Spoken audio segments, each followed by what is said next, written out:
Barrister Hasan, ওয়ালাইকুম আসসালাম।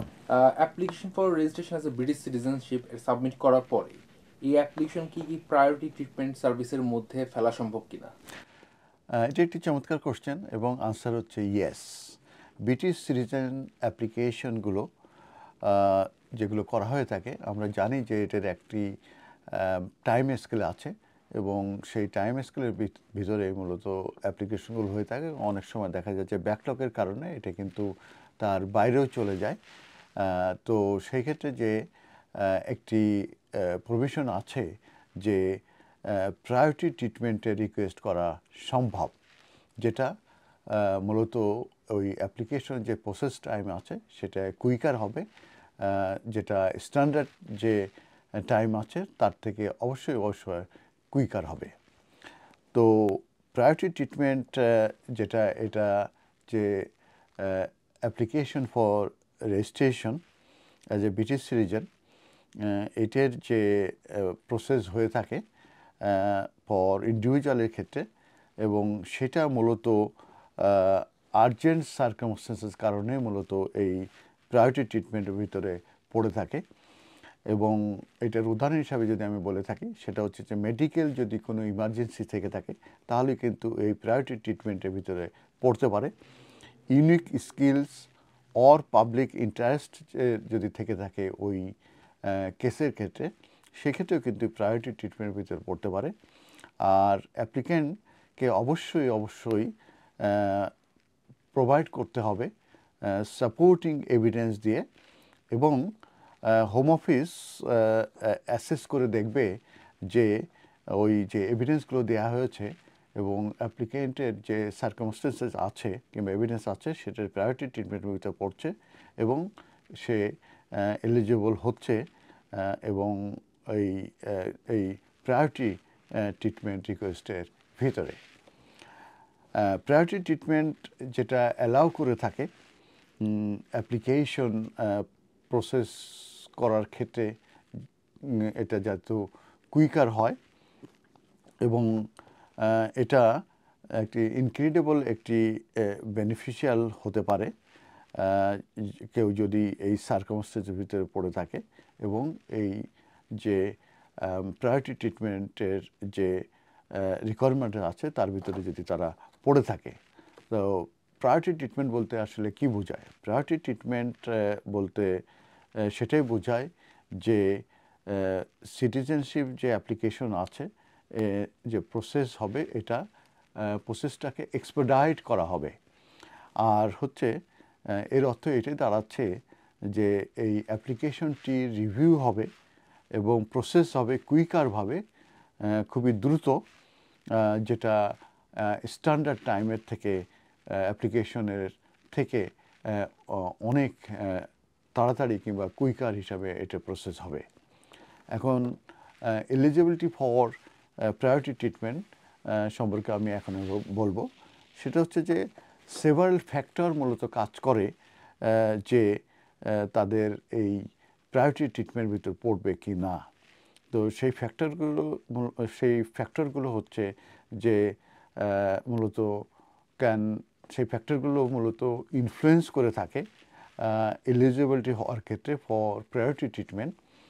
এবং এক্সাম্পল হিসাবে যদি আমি বলে থাকি, সেটা হচ্ছে যে যে অ্যাপ্লিকেন্ট আছে তার যদি কোনো ফ্যামিলি মেম্বার কিংবা তার যদি কোনো ফ্যামিলি মেম্বার যদি কোনো লাইফ থ্রেটেনিং মেডিকেল কন্ডিশনের ভিতরে থাকে, অথবা সিভিয়ার ইমিডিয়েট ফ্যামিলি ইমার্জেন্সি যদি থাকে, সেক্ষেত্রে কিন্তু এই এলিজিবল হবে এই প্রায়োরিটি ট্রিটমেন্টের ভেতরে। আর আরেকটি উদাহরণ যদি আমি দেই, সেটা হচ্ছে যে এমন কোনো সিচুয়েশন যদি হয়ে থাকে যে অ্যাপ্লিকেশন কে ডিম করা হয়ে থাকে যে এটার পাবলিক ইন্টারেস্ট আছে due to your unique skills, expertise or contribution to society. আমি যদি একটু ভেঙে বলি, যদি এই অ্যাপ্লিকেশনের ভিতরে যদি পাবলিক ইন্টারেস্ট থেকে থাকে এবং সেই পাবলিক ইন্টারেস্টটা যদি ইউনিক স্কিলের কারণে হয়ে থাকে কিংবা এক্সপার্টাইজের কারণে হয়ে থাকে কিংবা তার যদি সোসাইটিতে কন্ট্রিবিউশন থেকে থাকে তাহলে কিন্তু তারা এলিজিবল হবে ফর প্রায়োরিটি ট্রিটমেন্টের মধ্যে। আর আরেকটি জিনিস আমি বলবো, কোনো ব্রিটিশ সিটিজেনশিপ যদি প্রয়োজন হয়ে থাকে যে তাদেরকে ব্রিটিশ সিটিজেন হলে তাহলে ইউকেতে কোনো সার্টেন জব সে পাবে, এই ধরনের সিচুয়েশন হলেও কিন্তু সে এলিজিবল হবে ফর প্রায়োরিটি ট্রিটমেন্টের জন্যে। আর আরেকটি ইন্টারেস্টিং ব্যাপার আছে যে এমপি কিংবা মিনিস্টাররাও কিন্তু এই ব্যাপারে কিন্তু রিকমেন্ডেশন করতে পারে।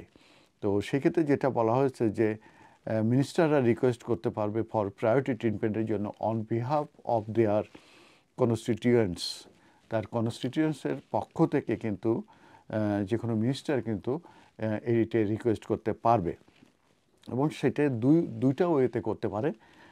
প্রথম হচ্ছে অ্যাজ এ কনস্টিটিউয়েন্সি ম্যাটার হিসাবে, অর ইন দেয়ার মিনিস্ট্রিয়াল ক্যাপাসিটিতে তারা করতে পারবে, আবার অ্যাজ এ এমপি হিসাবেও কিন্তু তারা করতে পারবে, দুইভাবে তারা করতে পারবে। তো মিনিস্টার হিসাবে যদি তারা ইচ্ছা করে এটা রেজ করবে এই কেসটি অ্যাজ এ কনস্টিটিউয়েন্সি এমপি হিসাবে, সেই ক্ষেত্রে